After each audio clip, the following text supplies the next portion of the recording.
ഹൈക്കോടതിയുടെ വിധിയെ ഞങ്ങൾക്കൊന്നും തോന്നുന്നില്ല. കാരണം ഈ കമ്മീഷനെ നിയമിച്ചപ്പോൾ തന്നെ അതിനെതിരെ പ്രതിഷേധം നടത്തിയ ഒരു ജനസമൂഹം ആണ് മുനമ്പം ജനത.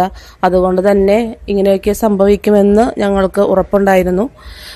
എന്തായാലും ഈ ഒരു കാര്യത്തിൽ ഞങ്ങൾക്ക് മനസ്സിലായ ഒരു കാര്യം, കമ്മീഷനെ നിയമിക്കുക എന്നത് മുനമ്പം സമരം നിർത്തുക എന്നുള്ളതായിരുന്നു ഇവരുടെയൊക്കെ രാഷ്ട്രീയ അജണ്ട. പക്ഷേ അന്ന് കമ്മീഷനെ നിർത്തിയ സമയത്ത് ഞങ്ങൾ സമരം നിർത്തുകയാണെങ്കിൽ ഞങ്ങൾ തോറ്റുപോയാനെ. അതായിരുന്നു അവരുടെ മെയിൻ അജണ്ട. കാരണം കമ്മീഷനെ നിയമിച്ച സമയത്ത് ഞങ്ങളോട് പറഞ്ഞതും ഞങ്ങളോട് ആവശ്യപ്പെട്ട കാര്യവും സമരം നിർത്തുക എന്നുള്ളതായിരുന്നു. പക്ഷെ അന്ന് ഞങ്ങൾ സമരം നിർത്താനായിട്ട് തയ്യാറായില്ല. അതുകൊണ്ട് തന്നെ ഇന്ന് ഞങ്ങൾക്ക് തലയുയർത്തി നിൽക്കാം. അവരുടെ രാഷ്ട്രീയ അജണ്ട പൊളിച്ചിരിക്കുന്നു കോടതി എന്ന് ഞങ്ങൾക്ക് പറയാൻ സാധിക്കുകയുള്ളൂ. എന്തായാലും ഈ വിഷയത്തിൽ ഞങ്ങൾക്ക് ആദ്യവും ഇപ്പോഴും കമ്മീഷനിൽ യാതൊരു വിശ്വാസവും ഉണ്ടായിരുന്നില്ല.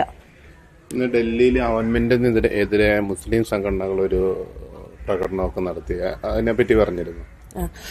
ഞങ്ങൾ കണ്ടിരുന്നു ആ ന്യൂസ്. മുസ്ലിം സംഘടനയെ പിന്തുണച്ചുകൊണ്ട് കോൺഗ്രസും തൃണമൂൽ കോൺഗ്രസും ഉണ്ടെന്നൊക്കെ ഞങ്ങൾ വാർത്തയിൽ കണ്ടിരുന്നു. ഞങ്ങൾ പറഞ്ഞിരുന്നു ഞങ്ങളുടെ ആകെ ഒരു പ്രതീക്ഷ എന്ന് പറയുന്നത് പാർലമെന്റിൽ പാസ്സാകാൻ പോകുന്ന വഖഫ് നിയമ ഭേദഗതി ബില്ലാണ്. നിയമത്തിൽ ഭേദഗതി വരണമെന്ന് തന്നെയാണ് ഈ ഇന്ത്യയെ സ്നേഹിക്കുന്ന ആരും ആഗ്രഹിക്കുന്നത്. അതുകൊണ്ട് തന്നെയാണ് ഈ നിയമം ഭേദഗതി ചെയ്യപ്പെടണമെന്ന് മുനമ്പം ജനത ആവശ്യപ്പെടുന്നത്. ഈ നിയമം ഭേദഗതി ചെയ്യപ്പെട്ടാൽ മുനമ്പം ജനതയ്ക്ക് രക്ഷപ്പെടാനുള്ള പഴുത് ആ നിയമത്തിലുണ്ട്. അതിനെതിരെ പ്രതിപക്ഷ എംപിമാർ, പ്രത്യേകിച്ച് നമ്മുടെ കേരളത്തിൽ നിന്നുള്ള എംപിമാർ ശബ്ദമുയർത്തുകയും വോട്ട് ചെയ്യാതിരിക്കുകയും ചെയ്യുകയാണെങ്കിൽ കടലിന്റെ മക്കൾ കടലിലേക്ക് എന്ന സത്യാഗ്രഹ സമരമാണ് ഞങ്ങൾ തീരുമാനിച്ചിരിക്കുന്നത്. അത് ഞങ്ങൾ നടപ്പിലാക്കുകയും ചെയ്യും.